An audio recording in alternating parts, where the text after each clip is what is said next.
లేకపోతే ఏవో సంక్షేమ పథకాలు కుప్పలు కుప్పలుగా ఇచ్చేస్తున్నారు కదండి.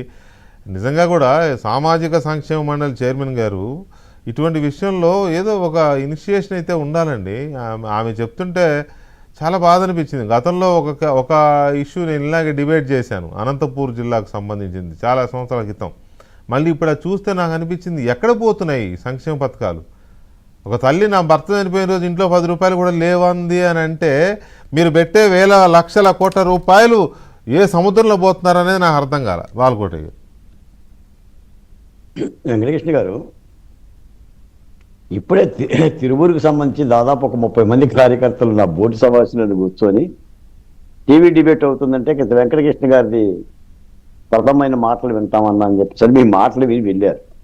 నాకు రాష్ట్ర వ్యాప్తంగా రాయలసీమ నుంచి ఉత్తరాంధ్ర దగ్గర నుంచి నాకు వచ్చే డిమాండ్ ఏంటంటే, అన్న గత 5 ఏళ్ల పాపాల భైరవలను మనం ఏం చేస్తున్నాం? నిన్నకుంటున్నామా, చర్యలు తీసుకుంటున్నామా? ఓ ప్రధానమైన ఎజెండా ఇది. అందరూ మాట్లాడుతున్నది. గాయపడ్డ తెలుగుదేశం వాళ్ళు గర్జించి మరీ మాట్లాడుతున్నది. నిజానికి ఏంటంటే, కౌరవ సభన్న కొద్దిగా నయమేమో, కొంత ధర్మం ఉండి ఉంటుంది అందులో. ఎందుకంటే భీష్ముడు, ద్రోణాచార్యుడు, అశ్వత్థామ లాంటి పెద్దలు ఉన్నారు కాబట్టి కొంత ధర్మం ఉండి ఉంటుంది. విదురుడు ఉండి ఉంటుంది కదా.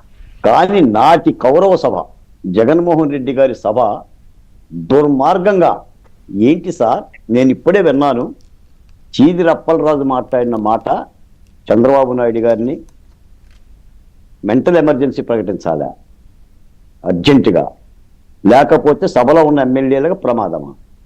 వెంకటకృష్ణ గారు, కొంతమంది చనిపోతే నక్కలు కూడా తినవు. పుణ్యాత్ములు మాత్రమే నక్కలు అంటాయి. పాపాత్ముల దేహాలను నక్కలు తినవు.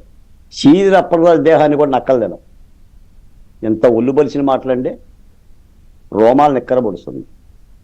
నా తండ్రినో నా తనయున్నో అంటే క్షమిస్తామా వెంకటకృష్ణ గారు?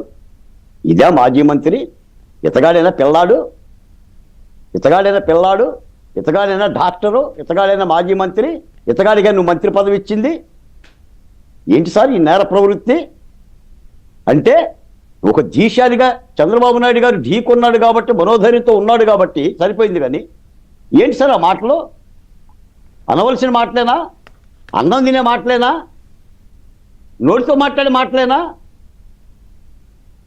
ఇంకో మాట చెప్పాలి సార్ వెంకటకృష్ణ గారు, మీరు దానయ్య కుటుంబాన్ని నిశ్చితంగా పరిశీలించడాన్ని చాలా చాలా చాలా మీరు నాకు పరిచయం కాబట్టి మిమ్మల్ని మెచ్చుకోవడంలా కంగ్రాచులేషన్స్ సార్. అంటే ఆ కుటుంబ దీనస్థితి, 10 రూపాయల చేతిలో లేనితనం, ఆఖరికి బిస్కెట్లను నీళ్ళల్లో కలిపి పిల్లలకు తినిపించుదాన్ని కూడా మీరు పసిగట్టారంటే వచ్చేయండి సార్ రాజకీయాల్లోకి. అవసరం సార్ మీలాంటి వాళ్ళు, అవసరం అంటే ఈ రోజున కాదు సార్. మానవ ఇప్పుడు ఆ దాతృత్వం ఉండాలి కదండి, ప్రజాప్రతినిధి ఆ కోణం ఉండాలి కదా, ప్రజల్ని చూసే కోణం ఉండాలి కదండి. రాజకీయాల్లోకి రమ్మంటున్నా, చట్టసభల్లోకి రమ్మంటున్నా, చట్టసభలో ఉండాలి. సరే ఉండాలి అనే తర్వాత సంగతి, హృదయం గల్లోళ్ళు రావాలి. ఇప్పుడు నేను చిన్నప్పుడు నీళ్ళల్లో నానేసిన బిస్కెట్లను చిన్న కుటుంబం నుంచి చెప్తున్నా నేను. అసలు ఆ కోణం ఏ జర్నలిస్ట్కి అర్థం కాదు. అది ఆ బాధాతప్త హృదయం గల్లోడికి అర్థమైంది. అది కదా మానవత్వం. వాళ్ళు కదా ఉండాల్సింది ప్రజావేదికల మీద. జగన్మోహన్ రెడ్డి గారికి తెలుసా సార్ ఇటువంటి పాపాలు చేసిన వాళ్ళని? ఒక దుర్మార్గమైన వైఖరండి. కాకపోతే నేను అనుకుంటున్నాను సార్, అసలు నేను గతంలో 2-3 సార్లు మీరు చెప్పినట్టున్నా, అసలు 5 ఏళ్ల జగన్మోహన్ రెడ్డి గారి పరిపాలన నేరాల గురించి మాట్లాడే ఒక మంత్రిత్వ శాఖనే పెట్టాలండి. ఓ సహాయ మంత్రిని పెట్టి దాని మీదే టైం బాండ్ ప్రోగ్రాం పెట్టాలి. ఒక పట్టిసీమ కట్టినట్టు, ఒక అమరావతి కట్టినట్టు, ఒక పోలవరం పెట్టినట్టు ఓ టైం బాండ్ పెడితే కానీ ఇవన్నీ కూడా బయటకు వస్తాయి. లేకపోతే తవ్వే కొద్దీ బయటకు వస్తుంది కదా సార్. ఆ స్పీకర్ ఏంటి సార్ పారిపోయాడు? అరే ఆయన లావుకి ఆయన ఇజ్జత్ కూడా పరువు తీశాడు. ఏమవుతుందండి? 4 కోట్లేగా తిన్నదే, బెయిల్ వస్తుందిగా. జగన్మోహన్ రెడ్డి గారు ఉండగా పొన్నవాళ్ళ సుధాకర్ గారు వాదిస్తుందిగా. కంగారే ఉంది. పొన్నవారు సుధాకర్ గారు బల్ల గుద్ది గుద్ది గుద్ది వాదిస్తాడుగా. అవును. ఏంటి సార్ వీళ్ళంటే నాయకులు?